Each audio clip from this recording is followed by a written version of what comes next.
हाँ जी, क्या हाल चाल है? स्वागत हो चुका आप लोगों का कोड विद आर्यन के एक और ब्रांड अमेजिंग वीडियो के अंदर। तो गाइस यार आज का वीडियो बहुत ही ज़्यादा अमेजिंग होने वाला है। मैं आज आप लोगों को बताने वाला हूँ 2025 के अंदर आप अपने कोडिंग के जर्नी को कैसे स्टार्ट कर सकते हैं। इसके अंदर मैं आपको वो हर एक चीज़ बताऊंगा कि आपको करना चाहिए, क्या आपको नहीं करना चाहिए, जो आप लोग के लिए 2025 के अंदर बेनिफिशियल साबित हो। तो बिना किसी देरी के एडिटर महाशय रोल द एंट्रो।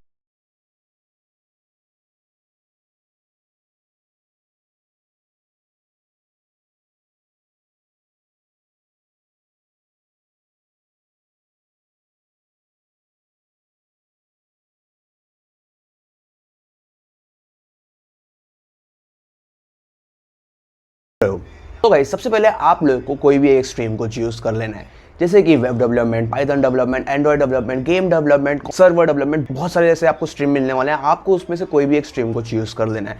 यहाँ पर बहुत लोग क्या गलती करते हैं कि वो एक साथ मल्टीपल ऑफ स्ट्रीम को चूज कर लेते हैं, जैसे मैंने भी किया था आज से 8 साल पहले।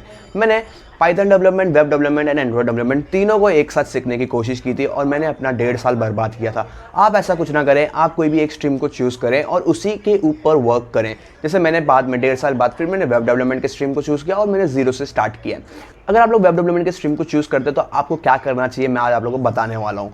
तो वेब डेवलपमेंट करने के लिए हमको 3 भाषा आना ज़रूरी है, जो कि है HTML, CSS and but not the least JavaScript.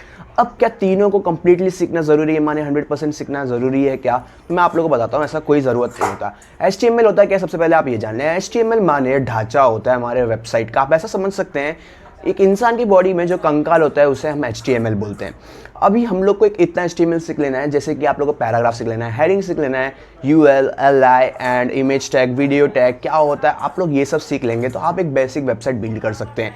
And जैसे जैसे आप प्रोजेक्ट बिल्ड करेंगे तो आपको वैसे वैसे नए नए टैग्स के आइडियाज़ होते जाएंगे और आप नए नए चीज़ सीखते जाएंगे। अब बात आती है CSS। CSS होता क्या है? CSS का माने आप अपने वेबसाइट के ऊपर एक खूबसूरती डालते हैं। माने कि जैसे मैं अगर इंसान की बॉडी की बात करूँ तो कंकाल के ऊपर हमको एक लेयर दिया गया है, हमको स्किन दिया गया है, जो ये त्वचा है वो होता है CSS।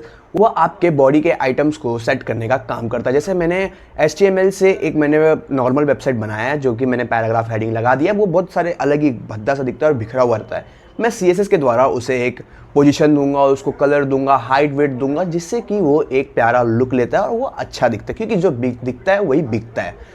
अब जावास्क्रिप्ट की बात आती है। जावास्क्रिप्ट क्या होता है? जावास्क्रिप्ट माने आप कैसा लॉजिक बिल्ड करते हैं। जैसे इंसान की बॉडी के अंदर हमारा दिमाग है वो हमारा जावास्क्रिप्ट है, वो हमारा पूरे के पूरे बॉडी को कंट्रोल करता है। वैसे ही जावास्क्रिप्ट हमारे वेबसाइट को कंट्रोल करता है। जैसे कि इस बटन पे क्लिक करने के बाद यूज़र को क्या आउटपुट होना मिलना चाहिए, वो सारा काम जावास्क्रिप्ट करता है।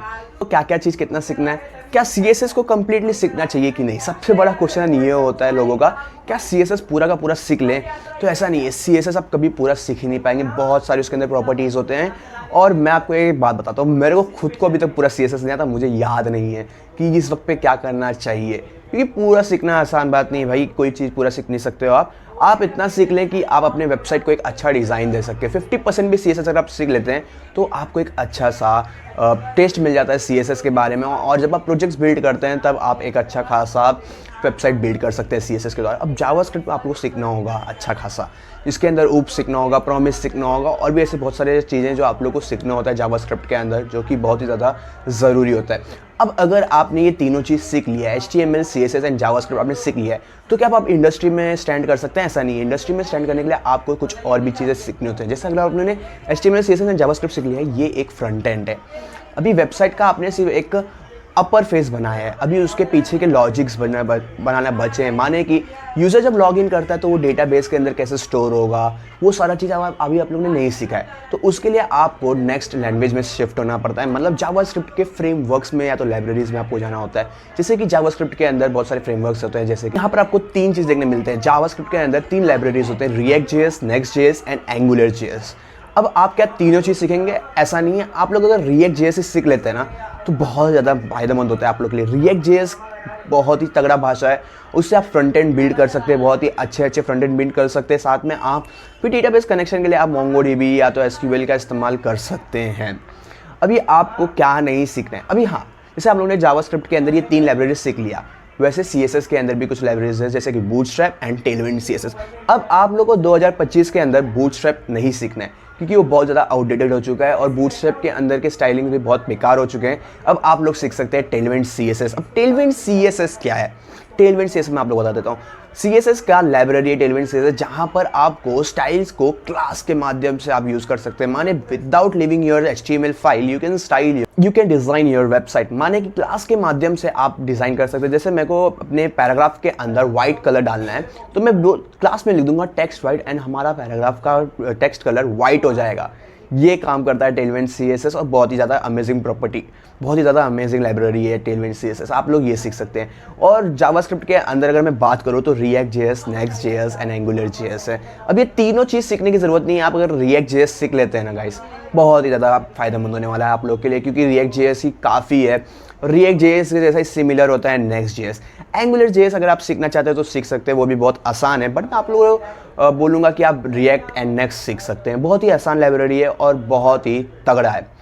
अब आप लोगों ने ये सब चीज़ सीख लिया है, react JS, next JS, HTML, CSS and JavaScript आप लोगों ने सीख लिया है। जब आप जावास्क्रिप्ट सीखेंगे तभी आप रिएक्ट और नेक्स्ट समझ पाएंगे, क्योंकि ये दोनों का दोनों काम पूरा का पूरा जावास्क्रिप्ट बेस्ड होता है। तो आप लोग ये याद रखना, जावास्क्रिप्ट सीखना ज़रूरी है।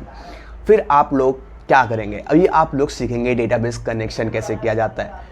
उसके लिए आप लोगों को मोंगोडीबी सीखना होगा, क्योंकि मोंगोडीबी एक बहुत ही अच्छा डेटाबेस सर्वर है जो कि आप लोग यूज़ कर सकते हैं। अब कैसे आपको उसके अंदर के कनेक्शन बिल्ड करना है, ये सब आपको सीखना होगा। टेबल क्या होता है, रो क्या होता है, ये आपको समझना होगा। दैट्स इट, आप फिर एक वेब डेवलपर बन जाते हैं। आप एक अच्छा खासा वेबसाइट बिल्ड कर सकते हैं इंडस्ट्री लेवल का। ये एक टेक्निक है। अभी बात किया जाता है आप लोग को क्या नहीं करना चाहिए वेब डेवलपमेंट के अंदर। अब जैसे एआई एरा स्टार्ट हो चुका है, तो यहाँ पर आपको हर एक चीज़ खुद से कोड करने की ज़रूरत नहीं है। आप अब हमारे चैट जीपीटी या तो डीप सीक आ चुका है, अब आप उसका इस्तेमाल करके अपना कोड जनरेट करवा सकते हैं। अब ऐसा नहीं है कि पूरा का पूरा वेबसाइट आप उससे जनरेट करवा लें, ये तो नहीं हो पाएगा। आपको खुद का लॉजिक डालना होगा। अब चैट जीपीटी और डीप सीक क्या कर सकता है, वो आप लोग के लिए वेबसाइट तो बिल्ड कर सकता है, बट उसके पास एक आइडिया नहीं है, वो सोच नहीं सकता कि कैसा डिज़ाइन होना चाहिए। अब आपको डिज़ाइनिंग तो खुद से करना पड़ेगा। तो आप लोग को डिज़ाइनिंग आना चाहिए। आप लोग को फ्रंट एंड तो खुद आप बिल्ड कर सकते हैं, बैक एंड के लिए आप चैट जीपीटी या तो डीप सीक का इस्तेमाल कर सकते हैं और लॉजिक अच्छा होता है। और मैं आप लोगों को बोलूँ, ट्रस्टली बिलीव ना करें चैट जीपीटी के कोड के ऊपर, भी बहुत सारे एरर्स उसमें भी होते हैं। आपको प्रॉपर प्रॉम्प्ट देना पड़ता है, जो आप एक्सप्रेस जितना अच्छे से कर पाएंगे उतना अच्छे से आपको कोड मिल पाता है। और अभी आप लोग को बता देता हूँ, अभी आप लोगों ने जब ये सब चीज़ सीख लिया है तो अब आप लोगों को करना क्या है।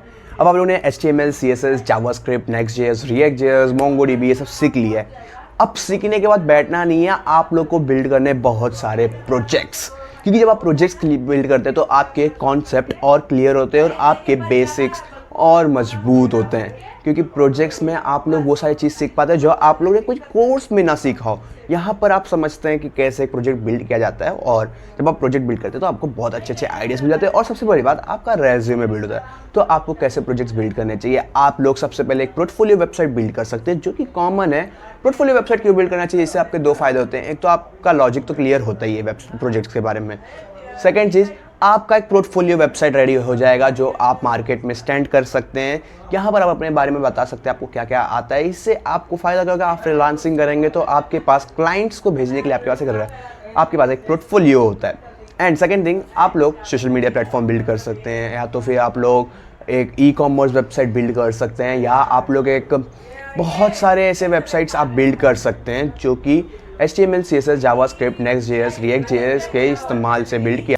And the most important thing, आप लोगों को क्या सीखना चाहिए, आप लोग को सीखना होगा गिट एंड गिटहब। क्योंकि इंडस्ट्री में अगर आप लोग को स्टैंड करना है तो गिट और गिटहब सीखना बहुत ज़्यादा मैंडेटरी है। क्योंकि यहाँ पर गिट एंड गिटहब होता क्या है, यहाँ पर हम अपने कोड को पुश करते हैं। जैसे मैं 5 जन की टीम में काम कर रहा हूँ, तो अब 5 जन सेम ही प्रोजेक्ट पे काम कर रहे हैं, तो 5 जन एक ही प्रोजेक्ट पे काम करें तो हमें अपने कोड को शेयर करना होता है। तो गिट एंड गिटहब एक ऐसा प्लेटफॉर्म है जहाँ पर हम अपने कोड को शेयर करते हैं, साथ में मिलके काम करते हैं, वहाँ पर हम पुश करते हैं, जिससे कि हम सारे के सारे एक ही फाइल को आराम से एक्सेस करते हैं, हमारा उसी के अंदर काम होता है। तो गिट एंड गिटहब सीखना भी मैंडेटरी है और ये सीखना बहुत ज़्यादा ज़रूरी होता है। फिर आप यहाँ पर भी अपने कोड को पुश कर सकते हैं। और सबसे बड़ी बात पता है इसका फ़ायदा क्या है, आपका कोड हमेशा के लिए सेव होता है और कहीं से भी आप इसको एक्सेस कर सकते हैं इजीली। अब इसमें भी गिट एंड गिटहब में भी 2 चीज़ होता है, एक प्राइवेट होता है, पब्लिक होता है। तो मैं आपको ये भी बता रहा हूँ, प्राइवेट माने सिर्फ आप ही उसको एक्सेस कर सकते हैं, पब्लिक माने हर कोई उसको एक्सेस कर सकता है। तो ये आप लोगों के लिए बहुत फ़ायदेमंद होने वाला है। देन आप लोग मेन चीज़ कर सकते हैं, अपने रेज्यूमे को बिल्डअप करना स्टार्ट कर दें। और मैं आप लोग को बताना चाहता हूँ, अब आप लोग अभी आप अपना इंजीनियरिंग करते हो, अगर आप BSc कर रहे हो, या आप एक 10th 11th 12th के स्टूडेंट हैं, तो आप लोग क्या करना चाहिए, जैसे मैंने अपने कोडिंग जर्नी को 5th 6th स्टैंडर्ड से मैंने स्टार्ट किया था, तो मेरे को कोई आइडिया नहीं था कैसे क्या काम करना है। मैं आप लोग को अभी वो सब बताने वाला हूँ, जो ये बात आप सुन लें और ध्यान रखें। कभी भी मल्टीपल ऑफ लैंग्वेजेस सीखने की गलती ना करें। जैसे मैंने बहुत सारे लैंग्वेजेस सीख लिए, बट कौन से मेरे लैंग्वेजेस काम के हैं मेरे को वही नहीं मालूम है, तो आप वो लैंग्वेजेस सीखें जो आपके लिए फ़ायदेमंद हो। सेकेंड चीज़, आप लोग लिंक्डइन प्रोफाइल बिल्ड कर लें। मैंने आज जाके बिल्ड किया लिंक्डइन प्रोफाइल। मैं बता रहा हूँ, इंजीनियरिंग के फर्स्ट ईयर में आने के बाद मैंने लिंक्डइन प्रोफाइल बिल्ड किया। इसका बहुत ज़्यादा फ़ायदा होता है, क्योंकि आप यहाँ पर इंटर्नशिप, जॉब, फ्रीलांसिंग के प्रोजेक्ट्स आराम से उठा सकते हैं। तो ये आपको बिल्ड करना ज़रूरी है, लिंक्डइन प्रोफाइल भी। थर्ड चीज़ मैं आप लोगों को ये बोलना चाहता हूँ, आप जितना हो सके उतना यूज़फुल प्रोजेक्ट बिल्ड करें, फालतू प्रोजेक्ट्स ना बिल्ड करें, यूज़फुल प्रोजेक्ट्स बिल्ड करें, जिससे आपको फ़ायदा भी होगा। एंड थर्ड चीज़ ये है, मैं आप लोगों को ये बोलना चाहता हूँ कि अपना रेज्यूमे बिल्ड करना स्टार्ट करें, क्योंकि रेज्यूमे आप लोग जब डे 1 से स्टार्ट करते हैं बिल्ड करना, तो आप लोग के लिए आसान होता है। अब रेज्यूमे में क्या क्या डाल सकते हैं, आपको क्या क्या आता है, आपने क्या बिल्ड किया, आपके क्वालिफिकेशंस क्या क्या हैं, आप वो सब डाल सकते हैं। और आप जितना हो सके उतना इंटर्नशिप लेने की कोशिश करें, ग्रैब करें इंटर्नशिप, और अच्छा होता है। और इसमें इंटर्नशिप में ऐसा कुछ नहीं है कि आप लोग इंजीनियरिंग ही करें ज़रूरी है। मैंने अपने 11th स्टैंडर्ड के अंदर भी एक इंटर्नशिप मारी थी, तो आप लोग भी इंटर्नशिप कर सकते हैं। इंटर्नशिप भी पेड अनपेड होता है, तो आप लोग वो भी देखें कौन सा आपको करना है। मैंने अनपेड किया था। और आप लोग जितना हो सके उतने, आप जैसे ही अपने कॉलेजेस में आते हैं, जैसे आप बीएससी कर रहे हैं या तो आप इंजीनियरिंग करें, तो आप जितना हो सके उतना हैकाथॉन्स में जाएं।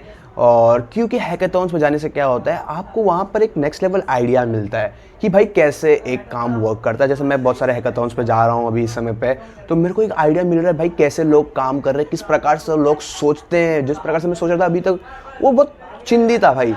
अभी मैं समझ रहा हूँ कैसे सोचना होता है। और गाइस मैं आप लोगों को बता देता हूँ, मैं एक स्टार्टअप पे भी काम कर रहा हूँ, जो कि आप लोगों को बहुत जल्दी सुनने मिलने वाला है। तो आप लोग जब यहाँ पर ये सब जगह पे जाते हैं, तो आपको एक अच्छा आइडिया मिलता है कि कैसे क्या काम हुआ जाता है, तो आप लोग को वो भी करना है। अभी ये जो बात है, बहुत लोग के मन में यह आता है कि कोडिंग स्टार्ट करना कब से चाहिए। ऐसा कोई भी ज़रूरी नहीं है, आप कभी से भी स्टार्ट कर सकते हैं। मैंने 5th 6th स्टैंडर्ड के अंदर मेरे को चुल मची थी, तो मैंने स्टार्ट कर दिया था। तो ऐसा ज़रूरी नहीं है कि 10th के बाद ही आप स्टार्ट करें, 12th के बाद ही स्टार्ट करें, या तो अपनी इंजीनियरिंग के 1st 2nd 3rd 4th year में, आप बीएससी के 1st 2nd 3rd 4th year में ही स्टार्ट करें।